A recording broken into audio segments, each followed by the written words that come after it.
رمضان شریف میں کہ الیکٹرک، ہیسکو اور سیپکو کو وارن کرتے ہیں کہ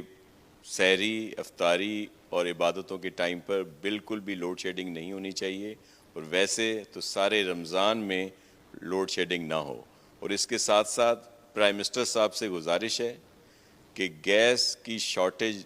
رمضان شریف کے مہینے میں نہ ہو۔ مارچ کا مہینہ آ گیا ہے، اب تو سردیاں بھی نہیں ہیں جس طرح گیس کی لوڈ شیڈنگ ہوتی ہے، اور سحری پہ، افطاری پہ اور دیگر جو ٹائمنگ ہے، تو اس کا فوری نوٹس لیا جائے اور رمضان شریف میں ان چیزوں کو اور ان محکموں کو پابند کیا جائے تاکہ یہ